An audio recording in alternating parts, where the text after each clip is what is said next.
Claros del Bosque por María Zambrano, parte 1. Claros del Bosque, El despertar y pasos. María Zambrano nació el 25 de abril de 1904 en Vélez, Málaga, provincia de Málaga. Profesora ayudante de Filosofía en la Facultad de Filosofía y Letras de Madrid. El 28 de enero de 1939 partió hacia el exilio.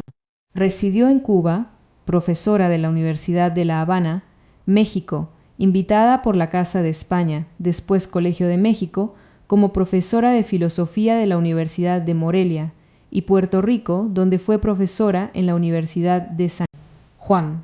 Residió asimismo en París y en Italia, y desde 1964 vivió en una pequeña aldea del Jura francés, con frecuentes viajes a Roma, hasta su regreso a Madrid en 1984.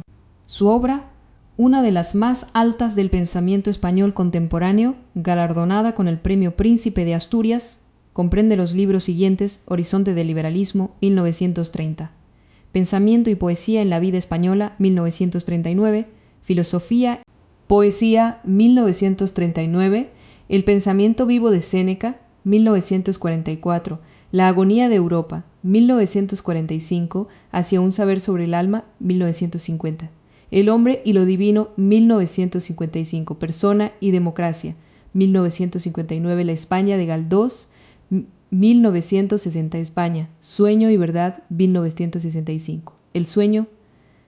Creador, 196-65, La tumba de Antígona, 196-67. En 1971 apareció la primera entrega de sus obras reunidas, primera edición en Biblioteca de Bolsillo, septiembre 1986, NES 1977, María Zambrano, es 1936, editorial 6 Barral, S. Córcega, 270, May 200-208 Barcelona, ISBN 84 302 3 309 3 309 1. Depósito legal B 201 307 6. Impreso en España 1986. Talleres Gráficos Duplex S.A. Ciudad de la Asunción 26 más 0833 Barcelona. Ninguna parte de esta publicación, incluido el diseño de la cubierta, puede ser reproducida, almacenada o transmitida en manera alguna ni por ningún medio, ya sea eléctrico, químico, mecánico, óptico, de grabación o de fotocopia, sin permiso previo del editor. En memoria de Araceli quiero manifestar una vez más mi gratitud a la Fundación Fina Gómez, Caracas, París, Ginebra, por su constante colaboración en la posibilidad de este mi escribir. MCT 1. Claros del Bosque. El Claro del Bosque es un centro en el que no siempre es posible entrar. Desde la linde se le mira y el aparecer de algunas huellas de animales no ayuda a dar ese paso. Es otro reino que un alma habita y guarda. Algún pájaro avisa y llama a ir hasta donde vaya marcando su voz, y se la obedece. Luego no se encuentra nada, nada que no sea un lugar intacto que parece haberse abierto en ese solo instante y que nunca más se dará así. No hay que buscarlo. No hay que buscar. Es la lección inmediata de los claros del bosque. No hay que ir a buscarlos, ni tampoco a buscar nada de ellos. Nada determinado, prefigurado, consabido, y la analogía del claro con el templo puede desviar la atención. Un templo, más hecho por sí mismo, por él, por ella o por ello, aunque el hombre con su labor y con su simple paso lo haya ido abriendo o ensanchando. La humana acción no cuenta, y cuando cuenta da entonces algo de plaza, no de templo. Un centro en toda su plenitud, por esto mismo, porque el humano esfuerzo queda borrado, tal como desde siempre se ha pretendido que suceda en el templo edificado por los hombres a su divinidad, que parezca hecho por ella misma, y las imágenes de los dioses y seres sobrehumanos que sean la impronta de esos seres, en los elementos que se conjugan, que juegan según ese ser divino. Y queda la nada y el vacío que el claro del bosque da como respuesta a lo que se busca. Mas si nada se busca, la ofrenda será imprevisible y limitada, ya que parece que la nada y el vacío, o la nada o el vacío, hayan de estar presentes o latentes de continuo en la vida humana. Y para no ser devorado por la nada o por el vacío, haya que hacerlos en uno mismo, haya lo menos que detenerse, quedar en suspenso en lo negativo del éxtasis. Suspender la pregunta que creemos constitutiva de lo humano. La maléfica pregunta al guía, a la presencia que se desvanece si se la acosa, a la propia alma asfixiada por el preguntar de la conciencia insurgente, a la propia mente a la que no se le deja tregua para concebir silenciosamente, oscuramente también, sin que la interruptora pregunte la suma en la mudez de la esclava, y el temor del éxtasis que ante la claridad viviente acomete hace huir del claro del bosque a su visitante, que se torna así intruso. Y si entra como intruso, escucha la voz del pájaro, como reproche y como burla: me buscabas y ahora, cuando te soy al fin propicio, te vuelves a ese lugar donde respirar no puedes, o algo por ese estilo suena en su desigual canto. Y un cierto sosiego puede procurar ese reproche y esa burla.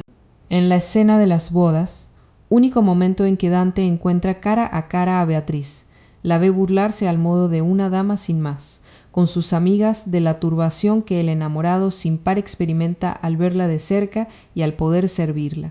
Inesperadamente, y huye a la pieza vecina, y el amigo introductor, guía, le pregunta por la causa de tanta turbación. Io tenni li piedi en quella parte della vita di la della quale non si puote ire più per intendimento di ritornare. Y aparece luego en el claro del bosque, en el escondido y en el asequible, pues que ya el temor del éxtasis lo ha igualado el temblor del espejo, y en él el anuncio y el final de la plenitud que no llegó a darse, la visión adecuada al mirar. Despierto y dormido al par, la palabra presentida a lo más. Se muestra ahora el claro como espejo que tiembla, claridad aleteante que apenas deja dibujarse algo que al par se desdibuja. Y todo alude, todo es alusión y todo es oblicuo. La luz misma que se manifiesta como reflejo se da oblicuamente, mas no lisa como espada. Ligeramente se curva la luz arrastrando consigo al tiempo.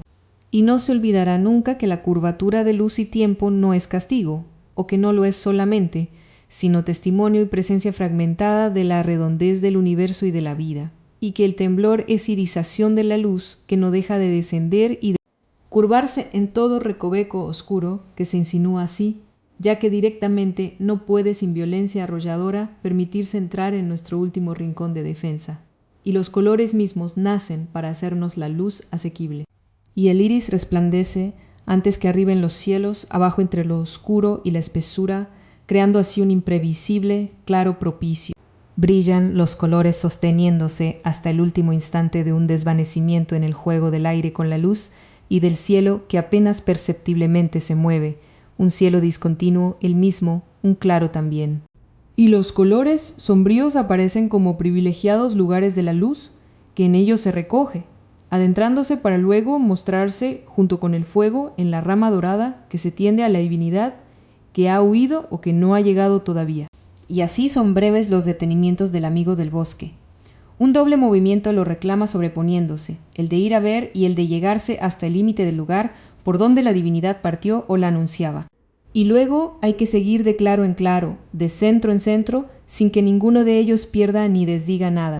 Todo se da inscrito en un movimiento circular, en círculos que se suceden cada vez más abiertos hasta que se llega allí donde ya no hay más que horizonte. Alguna figura en esta lejanía anda a punto de mostrarse al borde de la corporeidad, o más bien más allá de ella, sin ser un esquema ni un simple signo. Figuras que la visión apetece en su ceguera, nunca vencida por la visión de una figura luminosa ni por esplendor alguno. Algún animal sin fábula mira desde esta lejanía. Algún jirón se desprende de una blancura no vista. Algo que no es signo. Nada es signo, como si se vislumbrase un reino donde lo que significa y lo significado fuera uno y lo mismo, donde el amor no tiene que ser sostenido ni la naturaleza ande como oveja perdida o sorprendida que se aparece y se esconde. Y la luz no se refleja, ni se curva, ni se extiende, y el tiempo sin derrota no transcurre, allá lejos donde se enuncia el centro al que espejan en instantes los claros de este bosque, y la visión lejana del centro apenas visible, y la visión que los claros del bosque ofrecen parecen prometer, más que una visión nueva, un medio de visibilidad donde la imagen sea real y el pensamiento y el sentir se identifiquen sin que sea a costa de que se pierdan el uno en el otro o de que se anulen. Una visibilidad nueva, lugar de conocimiento y de vida sin distinción. Parece que sea el imán que haya conducido todo este recorrer análogamente a un método de pensamiento. Todo método salta como un incipit vita nova que se nos tiende con su inajenable alegría. Se oye el aleuia en el discurso cartesiano, el resonar del voto aceptado al descubrir la clarté a la oscura sacra Madonna de Loreto. Mas lo que se vislumbra se entrevé o está a punto de verse, y aún lo que llega a verse se da aquí en la discontinuidad. Lo que se presenta de inmediato se enciende y se desvanece o cesa, mas no por ello pasa simplemente sin dejar huella. Y lo entrevisto puede encontrar su figura, y lo fragmentario quedarse así como nota de un orden remoto que nos tiende una órbita que menos aún que sea recorrida puede ser vista. Una órbita que solamente se manifiesta a los que fían en la pasividad del entendimiento, aceptando la irremediable discontinuidad a cambio de la inmediatez del conocimiento pasivo con su consiguiente y continuo padecer. Todo método es un incipit vita nova que pretende estilizarse. Lo propio del método es la continuidad, de tal manera que no sabe pensar en un método discontinuo. Y como la conciencia es discontinua, todo método es cosa de la conciencia. Resulta la disparidad, la no coincidencia del vivir conscientemente y del método que se le propone. Surge todo método de un instante glorioso de lucidez que está más allá de la conciencia y que la inunda. Ella, la conciencia, queda así vivificada, esclarecida, fecundada en verdad por ese instante. Si el método se refiere tan solo al conocimiento objetivo, viene a ser un instrumento, lógico al fin y sin remedio, aunque vaya más allá del organón aristotélico, y queda entonces como instrumento disponible a toda hora. Mas no a toda hora el pensamiento sigue la lógica formal ni ninguna otra por material que sea. La conciencia se cansa, decae, y la vida del hombre, por muy consciente que sea y por muy amante del conocer, no está empleada continuamente en ello. Y queda así desamparado el ser. Queda librado a todo lo demás que en sí lleva, y que si ha sido avasallado, amenaza con la rebelión solapada y con la simple y siempre al acecho inercia. Y así solo el método que se hiciese cargo de esta vida, al fin desamparada de la lógica, incapaz de instalarse, como en su medio propio en el reino del logos asequible y disponible, daría resultado. Un método surgido de un incipit vita nova total, que despierte y se haga cargo de todas las zonas de la vida, y todavía más de las agazapadas por avasalladas desde siempre o por nacientes. Un método así no puede tampoco pretender la continuidad que a la pretensión del método en cuanto tal pertenece, y arriesga a descender tanto que se quede ahí, en lo profundo, o no descender bastante, o no tocar tan siquiera las zonas desde siempre avasalladas, que no necesariamente han de pertenecer a ese mundo de las profundidades abisales, de los ínferos. Pueden, por el contrario, ser del mundo de arriba, de las profundidades donde se da la claridad, mas ¿cómo sostenerse en ella? ¿Qué significa en verdad este incipit vita nova, que todo método, por estrictamente lógico, instrumental que se atrae consigo? No puede responder más que a la alegría de un ser oculto que comienza a respirar ya vivir, porque al fin ha encontrado el medio adecuado a su hasta entonces imposible o precaria vida. Los ejemplos del método cartesiano, y antes del encuentro de San Agustín, con su evidencia, con la verdad que vivifica su corazón, centro de su ser entero, vienen por sí mismos. Y la vita nova de Dante, enigmático breviario sinuoso, espiral que avanza y retrocede para en un instante recobrarse por entero. ¿No son todos ellos la repercusión de un instante, de un único instante que se perpetúe discontinuamente a punto de perderse salvándose porque sí? Y por lo que al sujeto hace por una fidelidad sin desfallecimiento. Es un centro, pues, que ha sido despertado, centro de la mente tan solo si es que los métodos estrictamente filosóficos de Aristóteles y de Cartesio lo son como se suele creer, y centro del ser cuando el amor entra en juego declaradamente. Y cuando entra en juego, declarado o sin declarar, es lo que decide. Y entonces se arriesga, pues que desde hace siglos o desde el principio de la cultura llamada de Occidente, la mística está en entredicho. Que se piense que ronda la mística o que recae en ella. Y si el veredicto es más leve que es cosa de poesía, por tanto tal equívoco, que sería el método de un vivir poético. Y nada habría que objetar si por poético se entendiera lo que poético, poema o poetizar quieren decir a la letra. Un método más que de la conciencia, de la criatura, del ser de la criatura que arriesga a despertar deslumbrada y aterida al mismo tiempo. Y se recorren también los claros del bosque con una cierta analogía a cómo se han recorrido las aulas. Como los claros, las aulas son lugares vacíos dispuestos a irse llenando sucesivamente, lugares de la voz donde se va a aprender de oído, lo que resulta ser más inmediato que el aprender por letra escrita, a la que inevitablemente hay que restituir. Acento y voz para que así sintamos que nos está dirigida. Con la palabra escrita tenemos que ir a encontrarnos a la mitad del camino, y siempre conservará la objetividad y la fijeza inanimada de lo que fue dicho, de lo que ya es por sí y en sí. Mientras que de oído se recibe la palabra o el gemido, el susurrar que nos está destinado. La voz del destino se oye mucho más de lo que la figura del destino se ve. Y así se corre por los claros del bosque análogamente a como se discurre por las aulas, de aula en aula, con avivada atención que por instantes decae. Cierto es, y aún desfallece, abriéndose así un claro en la continuidad del pensamiento que se escucha. La palabra perdida que nunca volverá, el sentido de un pensamiento que partió. Y queda también en suspenso la palabra, el discurso que cesa cuando más se esperaba, cuando se estaba al borde de su total comprensión. Y no es posible ir hacia atrás. Discontinuidad irremediable del saber de oído, imagen fiel del vivir mismo, del propio pensamiento, de la discontinua atención, de lo inconcluso de todo sentir y apercibirse, y aún más de toda acción. Y del tiempo mismo que transcurre a saltos, dejando huecos de atemporalidad en oleadas que se extinguen en instantes como centellas de un incendio lejano. Y de lo que llega falta lo que iba a llegar, y de eso que llegó lo que sin poderlo evitar se pierde. Y lo que apenas entrevisto o presentido va a esconderse sin que se sepa dónde, ni si alguna vez volverá.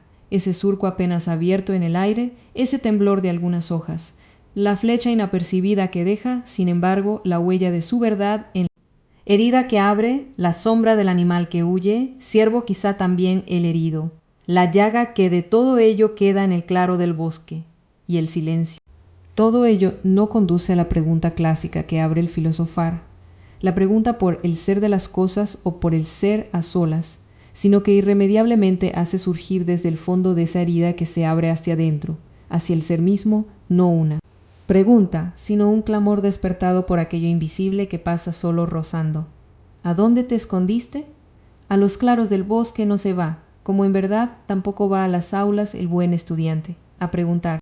Y así, aquel que distraídamente se salió un día de las aulas, acaba encontrándose por puro presentimiento recorriendo bosques de claro en claro tras del maestro que nunca se le dio a ver, el único, el que pide ser seguido, y luego se esconde detrás de la claridad, y al perderse en esa búsqueda puede dársele el que descubra algún secreto lugar en la hondonada que recoja al amor herido, herido siempre cuando va a recogerse. 2. El despertar, la preexistencia del amor, el despertar. El despertar privilegiado no ha de tener lugar necesariamente desde el sueño, puesto que sueño y vigilia no son dos partes de la vida, que ella, la vida, no tiene partes, sino lugares y rostros. Y así del sueño y de ciertos estados de vigilia se puede despertar de este privilegiado, modo que es el despertar sin imagen. Despertar sin imagen, ante todo de sí mismo, sin imágenes algunas de la realidad, es el privilegio de este instante que puede pasar inasciblemente dejando, eso sí, la huella. Una huella inextinguible, mas que no se sabe descifrar, pues que no ha habido conocimiento, y ni tan siquiera un simple registrar ese haber despertado a este nuestro aquí, a este espacio-tiempo donde la imagen nos asalta, el haber respirado tan solo en una soledad privilegiada a orillas de la fuente de la vida. Un instante de experiencia preciosa de la preexistencia del amor que nos concierne y que nos mira, que mira hacia nosotros. Un despertar sin imagen, así como debemos de estar cuando todavía no hemos aprendido nuestro nombre ni nombre alguno, ya que el nombre está ligado a la normal condición humana, a la imagen o al concepto o a la idea. Y el nombre sin nada de ello no se nos ha dado. El de Dios sabe a concepto, el del amor fatalmente también.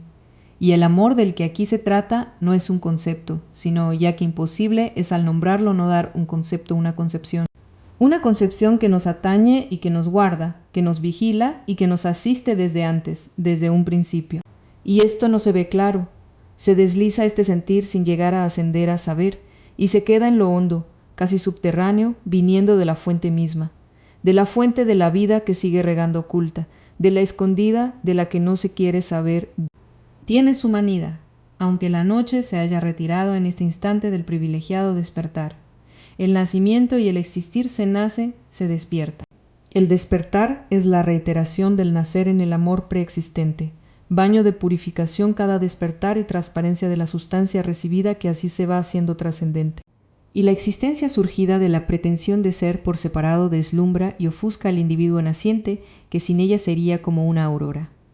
Se rompe la niñez y aparece el adolescente desconocido, la incógnita que juega a serlo, que juega a hacerse. Se toma la libertad a costa de su propio nacimiento, y así apaga o empalidece, al menos, su aurora. Aparece la conciencia de todo y de sí mismo ante todo. El yo sí mismo se alza y pretende erigirse en ser y medida de todo lo que ve y de lo que así él mismo se oculta. Se muestra y se oculta el existente, él por sí mismo. Es su libertad que ejercita y afila como un arma contra todo lo que se le opone. Y todo, y más todavía del todo, puede oponérsele. Y que solamente en la fatiga y más venturosamente en el olvido de ese ejercicio, el que inaugura su libertad como suya, su profundidad puede vislumbrar y ver y sentir. Y esto, ver y sentir, percibir, le vuelve al amor preexistente, mas teme hundirse en su acogida, en su blandura, pues que por nacer y para nacer no hay lucha sino olvido, abandono al amor, como los místicos proponen, los místicos del nacimiento. Y aun los de la nada, que piden el nacimiento a la nada intercesora con lo divino, intercesora nada la de un Miguel de Molinos. La libertad se hace así impensable, la libertad inmediata que el obstinado solo en existir descubre y la usa como coraza, la cree invulnerable. Así el adolescente, ese enigma que surge, mientras se afinca en serlo, en no ir más allá, en disponer de sí mismo antes de que el amor disponga de él, y se vuelca en la libertad de amar que le niega al amor, asfixiado así por su propia libertad, que solo es suya, que no se comparte, porque no está ni viene desde lo alto, desde el cielo de la alta libertad que sostiene y atrae el nacimiento y guía su muerte. Solo da vida lo que abre el morir. Despertar naciendo o despertar existiendo es la bifurcación que inicialmente se le ofrece al ser humano. Y el existir lo arranca del amor preexistente, de las aguas primeras de la vida y del nido mismo, donde su ser nace invisiblemente para él, mas no insensiblemente. Todo le afecta en ese estado, un todo que, si se deja, se irá desplegando. Y él, el que nace en cada despertar, surgiría por levemente que fuese en una especie de ascensión que no le extrae de éste su primer suelo natal, en ese lugar primero que parece sea como un agua donde el ser germina al que no se puede llamar naturaleza, sino quizás simplemente lugar de vida.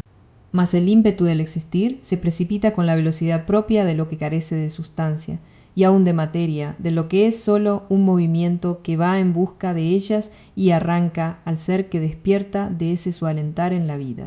Y aun antes de abrirse a la visión, se ve arrastrado hacia la realidad, lo que lo pone frente a ella a que se las vea con ella, y con el tiempo que se mueve y al que él, el hombre, ya por fuerza ha de medir. Y la luz tendrá que ser por el ser humano reducida. Y si por un instante la recibe, él, ya sujeto de acción y del indispensable conocimiento, la reducirá a una luminosidad lo más homogénea posible, que a su vez reduce seres y cosas a lo que de ellos hace falta solamente para ser recibidos nítidamente. Ser percibido para ser fijado como meta o como obstáculo que se interpone. Y el milagro que entra por los ojos cuando la luz entera se presenta será tenido por deslumbramiento del que hay que huir y hundir en el olvido. Y así el olvidar desconociendo comienza, y se irá, si el ímpetu hecho ya exigencia de existir prevalece, se irá abriendo el abismo del olvido que condena corriendo tras del cuidado con creciente afán. Y del afán llega a la lucha por fatalidad el que se da a existir olvidándose de cuánto debe al nacimiento, y la lucha por necesidad y por ventura a veces se vierte en agonía, en verdadera agonía, ya que es imposible abolir el nacimiento y su promesa. La promesa de ser concebido y de irse al par concibiendo enteramente, aunque no se vea el término, ni la meta. Fin y principio están unidos indisolublemente en el que se da a nacer, recogiendo de cada despertar lo que se le ofrece sin lucha. No hay lucha en dejarse alzar desde el insondable mar de la vida. Y no se sabe si es en su profundidad o en su superficie donde llega la centella del fuego que es al par luz, que es lo que puede mover enteramente la respiración. Una centella del fuego que no abraza, aunque traiga a veces pena, la fatiga de respirar por entero, como si el respirar todo de la vida atravesara ese ser que entra en ella. y la respiración se acompasa por esta luz que viene como destinada al que abre por ella los ojos. El que así alienta al encuentro de la luz es alumbrado por ella sin sufrir deslumbramiento, y de seguir así sin interrupción. Vendría él a ser como una aurora, la inspiración. Lo primero en el respirar ha de ser la inspiración, soplo que luego se da en un suspiro, pues que en cada expiración algo de ese primer aliento recibido permanece alimentando el fuego sutil que encendió, y el suspirar parece que vaya a restituirlo, lavado ya por el fuego mismo que ha sustentado, el fuego invisible de la vida que aparece ser su sustancia. Una sustancia formada a partir de la inspiración primera en el inicial respiro, y que inacible encadena al individuo que nace con el respirar de la vida toda y de su escondido centro.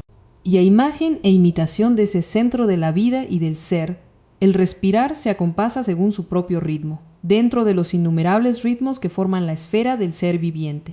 Mas el ser obligado a ser individualmente se quedará en un cierto vacío de una parte y a riesgo de no poder respirar de otra, entre el lleno excesivo y el vacío. Y tendrá que esforzarse para respirar, oprimido por la demasiada densidad de lo que le rodea, la de su propio sentir, la de su propio pensamiento, la de su sueño que emana sin cesar envolviéndole. Y suspira entonces llamando, invocando un retorno más poderoso, aunque el de la primera inspiración que atraviese ahora en el instante mismo todas las capas en que está envuelto su escondido arder, que por él se sostiene.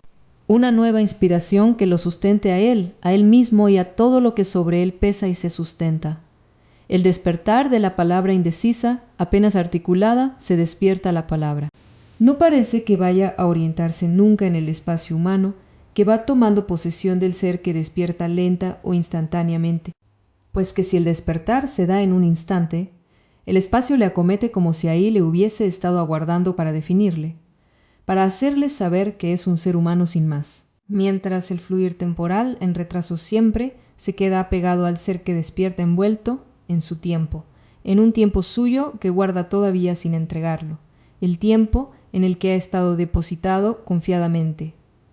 Y la palabra se despierta a su vez entre esta confianza radical que anida en el corazón del hombre y sin la cual no hablaría nunca. Y aún se diría que la confianza radical y la raíz de la palabra se confundan, o se den en una unión que permite que la condición humana se alce. Es de dócil condición la palabra, lo muestra en su despertar cuando indecisa comienza a brotar como un susurro en palabras sueltas, en balbuceos apenas audibles, como un ave ignorante, que no sabe dónde ha de ir, mas que se dispone a levantar su débil vuelo. Viene a ser sustituida esta palabra naciente, indecisa, por la palabra que la inteligencia despierta profiere como una orden, como si tomara posesión ella también ante el espacio, que implacablemente se presenta y ante el día, que propone una acción inmediata que cumplir, una a la que entra toda la serie de las acciones, palabras cargadas de intención, y la palabra primera se recoge, vuelve a su silencioso y escondido vagar, dejando la imperceptible huella de su diafanidad, mas no se pierde. Como un balbuceo, como un susurrar de la inextinguible confianza atravesará las series de las palabras dictadas por la intención, soltándolas por instantes de sus cadenas. Y en esta breve aurora se siente el germinar lento de la palabra en el silencio. En el débil resplandor de la resurrección, la palabra al fin se desprende dejando su germen intacto, que en el débil clarear de la libertad se anunciaba un instante antes de que la realidad irrumpiese, y quedaba así luego la realidad sostenida por la libertad y con la palabra en vías de decirse, de tomar cuerpo. La palabra y la libertad anteceden a la realidad extraña, irruptora ante el ser no acabado de despertar en lo humano. La presencia de la verdad cuando la realidad acomete al que despierta. La verdad con su simple presencia le asiste. Y si así no fuera, sin esta presencia originaria de la verdad, la realidad no podría ser soportada o no se presentaría al hombre con su carácter de realidad. Pues la verdad llega, viene a nuestro encuentro como el amor, como la muerte, y no nos damos cuenta de que estaba asistiéndonos antes de ser percibida, de que fue ante todo sentida y aún presentida. Y así su presencia es sentida como que al fin ha llegado, que al fin ha aparecido, y que esta su aparición se ha ido engendrando oscura, secretamente en lo escondido del ser en sueños, como promesa de revelación, garantía de vida y de conocimiento desde siempre. la preexistencia de la verdad que asiste a nuestro despertar, a nuestro nacimiento. Y así, despertar como reiteración del nacer es encontrarse dentro del amor y sin salir de él con la presencia de la verdad, ella misma. Y al mantenerse como ella misma, la verdad con su asistencia comienza a hacerse sentir invulnerable, y al que tan inerme despierta que algo se le presente invulnerable, le despierta temor. Le descubre su vulnerabilidad. Lo descubre. Pues que, con solo que se sienta al descubierto, por levemente que sea, al despertar, teme, se retrae, tiende a esconderse, a retornar a su antro de ser escondido. Ya que el hombre es un ser escondido en sí mismo, y por ello obligado y prometido a ser sí mismo, lo que le exige comparecer. Y entonces, al sentir ese algo invulnerable que le aguarda, teme y se dispone, retrayéndose a su escondido ser, a ser él mismo, sin acabar de despertar lo que se reitera siempre, en lo más avanzado del conocimiento y del ejercicio de la visión, en ese movimiento que hace hasta físicamente el que de verdad quiere ver. Se echa hacia atrás y hacia adentro para mirar desde un recinto. Y en ese recinto, que es ya un lugar, el suyo, se dispone, y más aun si ya cree conocer, a alzar un castillo. Un castillo que llegará a ser de razones, un castillo artillado, cuando a tal desarrollo haya llegado para defenderse ante la verdad en principio. Y la verdad, invulnerable como es, tal como se le presentó primeramente, le resiste. Mas el hombre puede aún más ante ella, puede sin proponérselo y aún pasándole inadvertido, ir contra ella armado de ciencia. Y así la pura, invulnerable, inviolable presencia de la verdad que se dio, que se presentó ante él, no será ya nunca vista de ese modo inicial. Y habrá perdido aquel que, tocado por el amor que la verdad invulnerable inspira, se defiende ante ella, ahincándose en el temor primero de ser un iniciado por la verdad, un conducido por ella. Y le preguntará, este que dejó perder la verdad o huyó de ser iniciado por la verdad, le preguntará a ella misma. Preguntará y se preguntará infatigablemente hasta ser poseído por el preguntador, hasta convertirse él mismo en eso, en una pregunta. Surgirá la esfinge mitológica ante la que Edipo se vio en un instante, ante ella, ante su pregunta, que tan sabiamente contestó, mas sin caer en la cuenta de que su respuesta de nada le valía, de que su saber se refería tan solo a algo general. Hombre, dijo, como se sabe, más que se trataba de saberse él mismo, en lo escondido de su ser.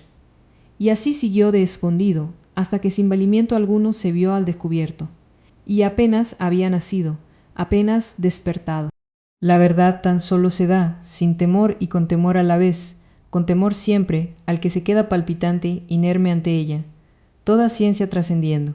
Y al reencontrarse así con ella, ya no teme, pues que no está ante ella, va con ella y la sigue a la verdad que es lo que ella pide, el ser escondido, la fuente. Desde siempre, el ser ha estado escondido y por ello. Se ha preguntado el hombre a sí mismo, acerca de él y ha preguntado. ¿Habría sido así acaso si él, el ser humano, no hubiera sentido en sí, dentro de sí un ser, el suyo escondido? Y aun si no se hubiese visto, un tanto ya desde afuera como un ser escondido, y así el conocimiento que busca nace del anhelo de darse a conocer, que acompañará siempre a las formas más objetivamente logradas del conocimiento. Y en cada despertar el ser recibido sin duda desde antes, el ser preexistente, emerge, por no decir que está a punto de revelarse como llamado por una luz que no ve, por una luz que lo toca y se derrama hasta una cierta profundidad en ese lugar, nido. Quizá donde alienta, y que le anuncia el padecer y la gracia de la luz, pues que la luz, tanto o más aún que el espacio y el tiempo, es un a priori del ser humano o del ser de todas las criaturas seguramente. Y así los movimientos más recónditos y esenciales del ser humano, del humano al menos. Si consumen tiempo y proponen un espacio cualitativo cuando de movimientos del ser se trata, se dan en función de la luz, una luz que le llega y que le despierta, y que tiene que ser a su vez anhelada, una luz de la que tiene que ir al encuentro. Y por un leve, fácilmente inadvertido instante, el encuentro se verifica, sería cosa de llamarlo revelación, por mínimamente que sea, chispa encendida de la revelación que todo ser escondido apetece. Pues que es más que fundamental orexis, apetito del ser, la de darse en la luz que lo revele, que lo sostenga y más todavía, que lo sustente como si fuera su alimento. Y así esa paz que se derrama del ser unido con su alma, esa paz que proviene de sentirse al descubierto y en sí mismo, sin irse a enfrentar con nada y sin andar con la existencia a cuestas, y la ligereza de sentirse sustentado, sin flotar a la merced de la vida, de la inmensidad de la vida, sin sentir ni la propia limitación, ni tan siquiera su limitación, lejos de cómo se siente cuando de algún modo flota en el océano de la vida. Sustento. Y luego, cuando así se ha despertado de mañana, o en el centro mismo de la noche, por esta luz que se enciende sin que sepa cómo en la oscuridad se recae este ser escondido, vuelve a esconderse, ya ello asiste, si hay ya conciencia sin poder evitarlo, mas después advierte que le ha sido evitado el flotar a solas en el océano de la vida. Lo advertirá, porque ya irá a su oscuro lugar donde brota, tímida, la fuente por escaso que sea su caudal de la vida, y ya no se quedará sin sustento. Y el ser escondido alentará de nuevo en una vida recóndita, junto a la fuente de la que no siempre ni en toda ocasión necesaria podrá beber. Sufrirá de sed y de oscuridad sin duda. Mas el vivir humanamente parece ser que sea eso, que consista en eso, en un anhelar y apetecer apaciguados por instantes de plenitud en el olvido de sí mismo, que los reavivan luego, que los reencienden, y así seguirá a lo que se vislumbra inacabablemente. El tiempo naciente, un tiempo que brota sin figura ni aviso, que no mide movimiento alguno, ni parece que haya venido a eso, y que, al no tener figura, de nada puede ser imagen. Un tiempo que no alberga ningún suceso, ni se le nota que vaya a ser sucesivo, ni tampoco a seguir ni a detenerse. Un tiempo solo, naciente en su pureza fragante, como un ser que nunca se convertirá en objeto, divino. Un ser, en cierto modo, que es una pulsación, una presencia pura que palpita, vida, algo inasible, soplo, respiro. Presencia que no se exterioriza, dentro y fuera del que así lo siente despertando y que no pide ni ofrece ni tampoco se niega a ser vista, pues que se la siente al par que uno mismo desde lo hondo se siente, un sentir y un sentirse recogidamente. Una herida sin bordes que convierte al ser en vida. Surge en la inmediatez que con el ser no cabe en lo humano ni en ningún ser viviente. Un ilimitado don, una prenda recibida como si fuera propia, este palpitar que no es ser ni solamente vida, sino vivir ya y desde ahora, ¿desde cuándo? Un aliento congénito con el nacimiento, que se recibe desde la oscuridad y que sostiene cuando la luz de alguna manera se hace. Estaba ya ahí este palpitar cuando al fin se abren los ojos y se mira, y por él, por este aliento, la visión puede ser sostenida, la luz aceptada sin temor. Nació y creció sin saber si estaba dentro o fuera del Dios que nació con él. Se lee en Río. Natural de Emilio Prados. La salida, el alma y... Mientras el ser que se ha recibido tiende a esconderse, un algo, alma habría que llamarlo, tiende a salir del interior del recinto. Gran tranquilidad ha proporcionado a gran parte de la psicología, ya otras ciencias humanas o del espíritu. El prescindir de esto, que parece que se nos da a sentir como esta llamada tradicionalmente alma. Sin duda por ser un supuesto metafísico. Y una manifestación de la vida sin cuerpo y el soporte. Igualmente tradicional, conditio sine qua non de la mística. Le cupo esa suerte. Su existencia constituye un obstáculo para la razón analítica. ¿Es posible tranquilamente someter al análisis el alma misma? Su concepto es otra cosa. Puede ser analizado y aún reconstruido como cualquier otro concepto. Pero ella, el alma, ¿cómo será analizada si no está propiamente en nosotros, ni en otro, ni menos todavía en sí misma, cuando se ha visto un alma ensimismada? Claro está que aquello que se ensimisma, o por lo cual nos ensimismamos, tampoco se ha visto, y menos aún en esa dirección de las ciencias en que no se busca ver. El alma se mueve por sí misma, va a solas, y va y vuelve sin ser notada, y también siéndolo. Y ha de ser por este singular movimiento del alma y por el modo en que lo hace sentir por lo que la ciencia prefiere no tomarla en cuenta. Al alma, ya que la psique también se mueve y mueve, más parece estar siempre en el mismo lugar, disponible. Estática, sobre todo eso, estática. No hace sentir ímpetu alguno de ir más allá de sí, y aun agazapada en la subconsciencia, no se extasía. Parece estar dispuesta a responder cuando se la estimula, responde en suma a los estímulos. Y el alma no, de responder es a la llamada, a la invocación y aún al conjuro. como tantas oraciones atestiguan de las diversas religiones tradicionales. Parece así tener un íntimo parentesco con la palabra y con algunos modos de la música, fundamento mismo que se nos figura de toda liturgia, de condición alada y dada a partir, se conduce como una paloma. Vuelve siempre hasta que un día se va llevándose al ser donde estuvo alojada.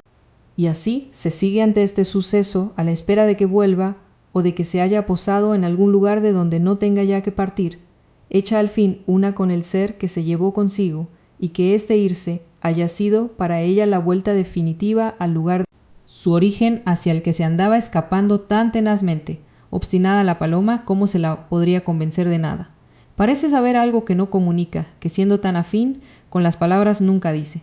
No puede decirse ella a sí misma. Cuando falta, todo puede seguir lo mismo en el ser abandonado. Mas el ser que la ha perdido se queda quieto, fijo, en prisión. Y ningún signo que de ella no venga le sirve para orientarse, ya que lo propio de la prisión es que priva al que en ella cae de toda orientación.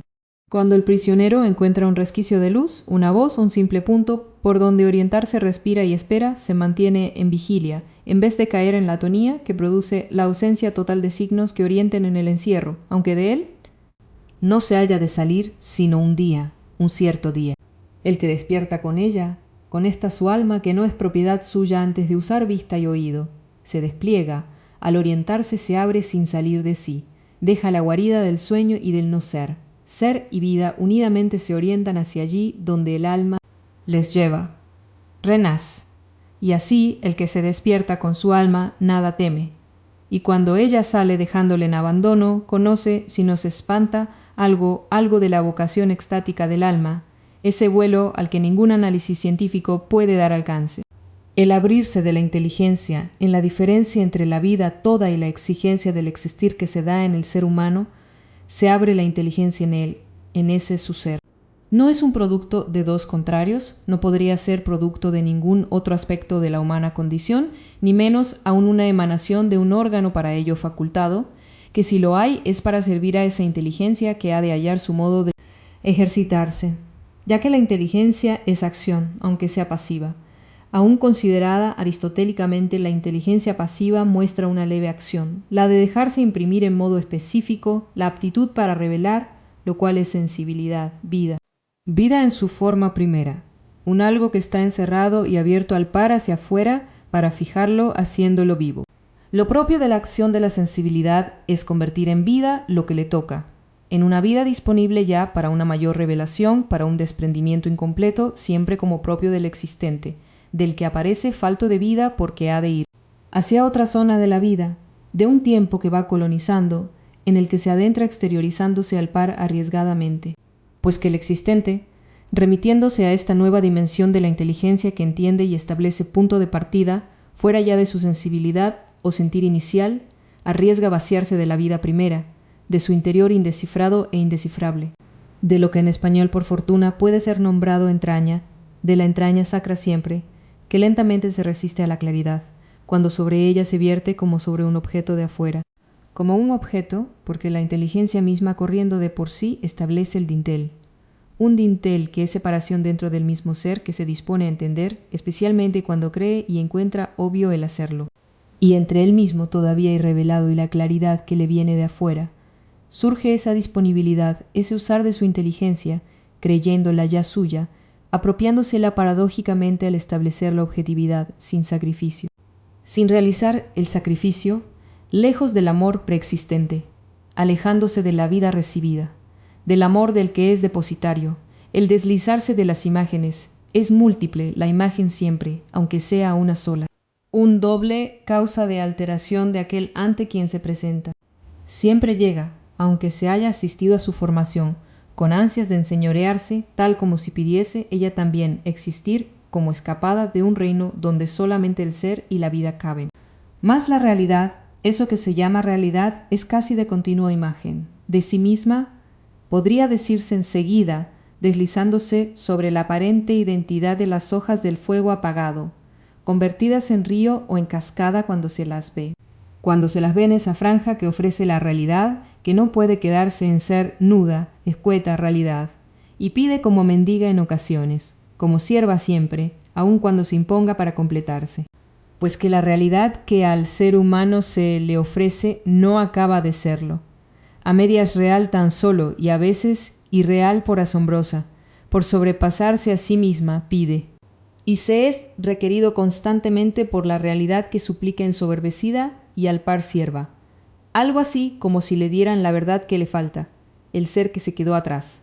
En la casa del Padre, quizás en algún lugar de donde salió a la busca como la sierpe y arrastrándose como ella, la realidad como deseó ella misma ser, como un ansia de fundar otro reino, como la luna de la que no se sabe si se salió del orden del que conserva, como hija perdonada, el tener una órbita.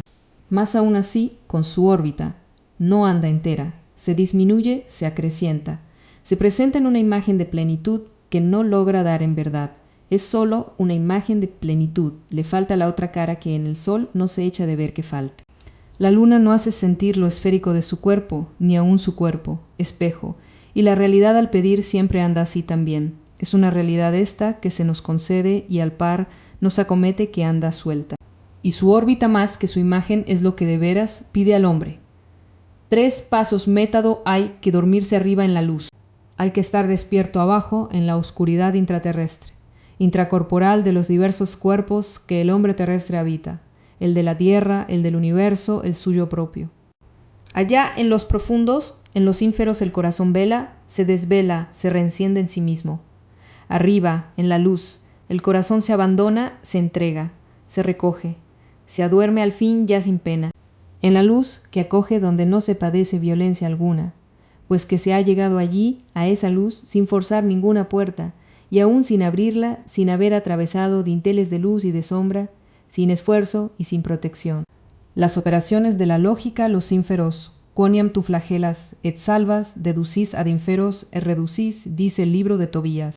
Dice el anciano Tobit a su señor, cuando salta su cántico ante el arcángel Rafael, quoniam tu flagelas et salvas, deducis ad inferos et reducis. Y parece imposible verter al español una tal frase sin que pierda ninguna de sus significaciones, una especialmente la deducción a los ínferos, que no es ciertamente lo mismo que la conducción a ellos. No es atribuible al genial traductor de la Vulgata la intención de manifestar que la deducción, operación lógica, lleve a los infiernos, ni, inversamente, que sería lo mismo que el infierno sea algo deducido. A pesar de ello, más allá de las intenciones del autor de tal texto, se impone el vislumbre de que a los ínferos se baje por deducción y que ellos mismos sean algo deducido, y que por consiguiente la vuelta de ellos sea una inducción sin que deje de ser al par una reducción. La tranquilizadora operación deductiva, o el más seguro camino abierto a la mente por la lógica formal, es entonces una fatalidad, una fatal declinación, y la inducción, la modesta y segundona inducción, un arrancar algo sumergido, apegado, adherido o dejado ahí simplemente en la oscuridad. Todo parece indicar que suceda así, pues que la deducción, como es sabido, parte de un juicio universal para llegar a uno singular. De lo abstracto, pues, a lo concreto, de lo que se presenta como verdad de razón a algo vivo envuelto en lo concreto. De lo que se presenta como verdad de razón a algo vivo envuelto en lo universal, sometido a ello, confinado haciéndonos sentir y saber que este algo, concreto y viviente, no podrá nunca trascender esta envoltura abstracta que lo sostiene, ciertamente, y lo envuelve, tal como si lo concreto y viviente no pudiese mantenerse por sí mismo, no encontrar en sí mismo, en lo que él es, reposo y razón de ser. Al partir, en el ejemplo clásico de las escuelas, de que todos los hombres son mortales, para concluir que Sócrates lo es. Uno más como todos, no se le rebaja en cierto modo, o no se le borra a la hora de su muerte que en este caso, infeliz. Ejemplo es bien suya, nítidamente señaladora de su distinción como individuo, todos los hombres mueren y Sócrates por ende también, mas no todos mueren como Sócrates.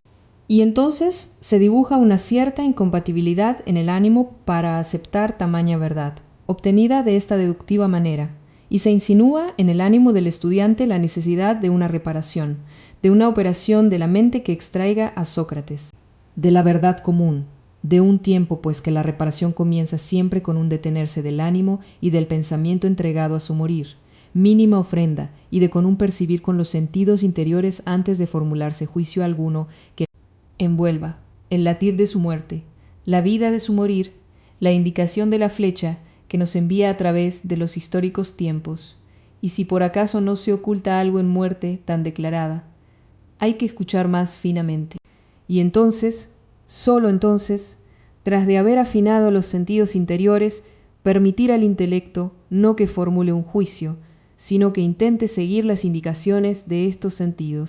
Y quizás prosiguiendo, en vez del Sócrates es mortal, se dibujará una figura que nos llamará a una noción del hombre, según la cual ser mortal no se halla tan exclusivamente importante, tan importante como la forma misma de esa su muerte, y que por su impecable forma de morir Sócrates fuera rescatado de todos los ínferos, incluidos los de la lógica, el delirio, el dios oscuro. Brota el delirio al parecer sin límites, no sólo del corazón humano, sino de la vida toda, y se aparece todavía con mayor presencia en el despertar de la tierra en primavera, y paradigmáticamente en plantas como la hiedra hermana de la llama.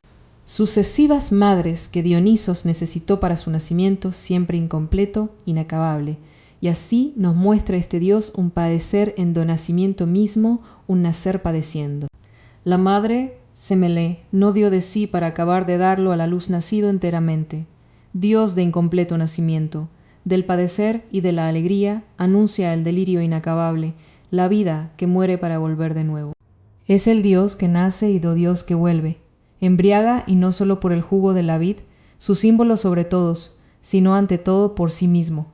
La comunicación es su don, y antes de que ese su don se establezca, hay que ser poseído por él, esencia que se transfunde en un mínimo de sustancia y aún sin ella, por la danza, por la mímica de la que nace el teatro, por la representación que no es invención ni pretende suplir a verdad alguna, por la representación de lo que es y que sólo así se da a conocer, no en conceptos, sino en presencia y figura, en máscara que es historia, signo del ser que se da en historia.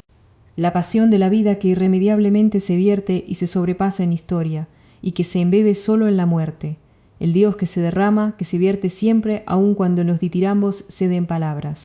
Las palabras de estos sus himnos siguen teniendo grito, llanto y risa al ser expresión incontenible, expresión que se derrama generosa y avasalladoramente. El cumplimiento, si es objetivamente en lo que entendemos por cosas o mundo, el suceso que tiene la virtud de ser un cumplimiento deja un especial vacío, el de un largo pasado que se consuma y se consume. El acabamiento de una época en la historia ofrece este carácter. Ha sido necesario un suceso decisivo, la llegada de algo que se impone y que arroja al pasado, a un irremediable pasado, lo que hasta entonces era en una forma o en otra, presencia, actualidad. Se siente entonces que la historia cesa justamente en el momento que luego será llamado histórico. Puede suceder también, sin que nada nuevo llegue, la pérdida de los últimos rastros de un imperio que fue inmenso, una liberación entonces, una ligereza para quienes los perdieron. Una suerte de desnudez que por sí misma hace sentir que se está renaciendo, pues que como se nació desnudo, sin desnudez no hay renacer posible, sin despojarse o ser despojado de toda vestidura, sin quedarse sin dosel y aun sin techo, sin sentir la vida toda como no pudo ser sentida en el primer nacimiento, sin cobijo, sin apoyo, sin punto de referencia. Mientras que cuando el pasado queda abolido por algo nuevo que se impone, inédito, un nuevo régimen ansiado y aún ensoñado, no se siente esa liberación a solas, y aún se diría que apenas ha habido liberación. Pues que el momento histórico ha sido un salto, o mejor aún, una epifanía de una vida sin historia, vida que solo es vida y nada más, y que así es ella la vida, la recién llegada, la encontrada, la aparecida, un puro don. Y así quedará siempre, para quienes estuvieron despiertos durante el acontecimiento. La presencia de la vida inconfundiblemente, de una vida de verdad o verdaderamente vida, sin todavía mella alguna de su inevitable hija, la historia. Y no hay engaño posible para este sentir, indisolublemente sentir y conciencia de que la vida no ofrezca esa condición, de ser indefinible e inmensa, inacible, don y regalo que no invade, que necesita, sí de moral que la conduzca. Más de moral inspirada también por la muerte y no solo por la historia. La identificación, si se realiza por la unión, Se da en el morir o en algo que se le asemeja o se le acerca. La identificación máxima apenas concebida es la de la vida y la muerte, que sólo en el ir muriendo se alcanza, allí donde la muerte no es acabamiento sino comienzo, y no una salida de la vida sino el ir entrando en espacios más anchos, en verdad, indefinidos, no medidos por referencia alguna a la cantidad, donde la cantidad cesa, dejando al sujeto, a quien esto sucede no en la nada, ni en el ser, sino en la pura cualidad que se da todavía en el tiempo, en un modo del tiempo que camina hacia un puro sincronismo, la sincronización, o más bien, quizá, la sincronía.